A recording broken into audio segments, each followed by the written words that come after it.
Hi, I'm Leanne and welcome to my kitchen. Today I'm showing you how to make a favorite holiday treat, pecan bars. Now they have all the flavor of that classic pecan pie, but they are in bar form and it is a perfect amount for 2 to 4 people. There is no complicated steps, there's no pie crust to deal with. They are easy, but they are gooey and delicious, just like a pecan pie. This is the perfect dessert to whip up anytime that pecan pie craving hits. But if you are looking for a pecan pie recipe for 2, I do have one right up there. Check out that video. Let's get going.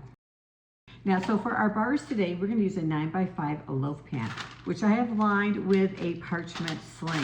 If you do not know how to cut one of those, check out the video up there and I show you how to do it. Super easy and it is so worth the effort. Makes it so much easier to remove your bars from the pan after they bake. So we're just gonna set that aside, and this recipe starts with brown butter. Now I like to use brown butter. You can just melt your butter if you want and not brown it, but the brown butter gives just such a depth of flavor to things. So to brown our butter, we're gonna take a 1/4 cup of salted butter, put it into a small saucepan over medium heat on the stovetop. We're gonna melt that butter in the pan, and as it melts, it is going to start to foam up. And then you're gonna wanna just stir it a couple times or swish it around in the pan. In about 3 to 4 minutes, it's gonna turn a beautiful golden brown. As soon as it turns that golden brown, remove it from the heat and we're gonna let it cool down. I like to pour it into a bowl after I take it off of the heat so that it doesn't continue to cook and brown in the saucepan. All right, we're ready to assemble our crust. So I'm gonna take 2 tablespoons of granulated sugar, just about a half teaspoon of vanilla. I measure with my heart. And our brown butter, which I have let cool down so it's not boiling hot. And you can see as you're pour it in, you're gonna end up with like some sludge, that's what I call it, on the bottom of the dish. You wanna put that in because that is like where all of the flavor is. And then go ahead and give that a swish around. All right, next we're gonna add in 1/8 teaspoon of salt. We've got 1/2 cup of all-purpose flour and 3/4 teaspoon of cornstarch. And we're gonna add in 1/2 tablespoon of water. Let me grab that. There we go. I'm gonna mix that up. Now this is gonna be kind of a little bit fairly stiff dough. Not overly stiff, but it'll be thick. You might just need to use your fingers to kind of bring it together. There we go. You wanna make sure it comes together. That brown butter makes it smell so good. And we're just gonna take it and pop it into our lined loaf pan and then just press it down into an even layer. We've got our oven preheating to 350 degrees. Try to get it as nice and even layer as you can, because you want it to cook nice and evenly. Then we're gonna pop it into our 350 degree Fahrenheit oven for about 15 minutes. We want it just to bake so it just starts to turn golden brown around the edges. Okay, our crust has baked. We're gonna set that aside just for a minute to let it cool just a bit. And then we're gonna mix up our filling. All right, for our filling, we're gonna use a 1/4 cup of real, honest to goodness maple syrup. None of that pancake syrup, use real maple syrup.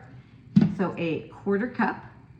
We're gonna use a 1/4 cup of brown sugar. Now I'm using dark brown sugar. I think it gives it a little bit more depth of flavor, but you can totally use just regular light brown sugar if that's what you have. We're gonna add in 2 tablespoons of beaten egg. So I put an egg in here, beat it up, and I'm only using 2 tablespoons of it. A whole egg would make this taste way too eggy. So I like to save the rest. You can freeze it. You can throw it in your eggs in the morning. You could make one of my giant cookies up there. I have lots of recipes here on my YouTube channel for ways to use up what's left. There's about 2 tablespoons left. You get about, depending on the size of your egg, about 4 tablespoons out of every egg.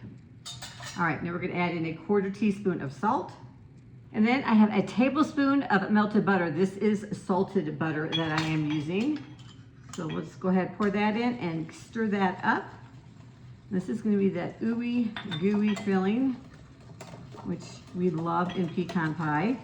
And then, last but not least, we have our pecans. And I have 3/4 cup, and I roughly chopped my pecans. You can chop them more if you want. It just kind of depends on the texture you like for your pecan bars. I think it looks prettier if you leave them a little bigger rather than finely chopped. All right, got all that mixed up. Now we're gonna pour it on our crust. You just want to get this kind of spread evenly over the top.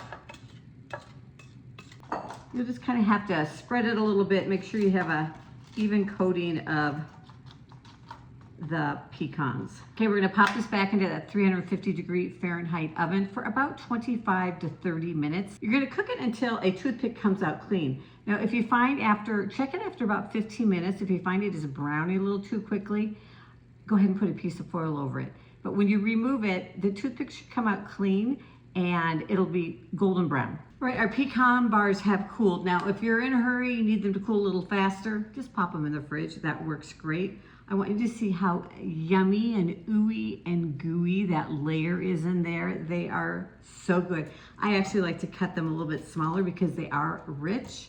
So I cut them into 4s and then into 8s, but so good. Now, if these happen to hang around for a few days, it's fine to store them in an airtight container for 2 to 3 days at room temperature. If you want to keep them for longer than that, I would stick them in the refrigerator. So thanks for joining me today. If there is a yummy bar cookie or cookie you'd like to see in small batch form, go ahead and leave me a comment down below here. Make sure you check out all my other bar cookies right up there, and I'll see you in the next video.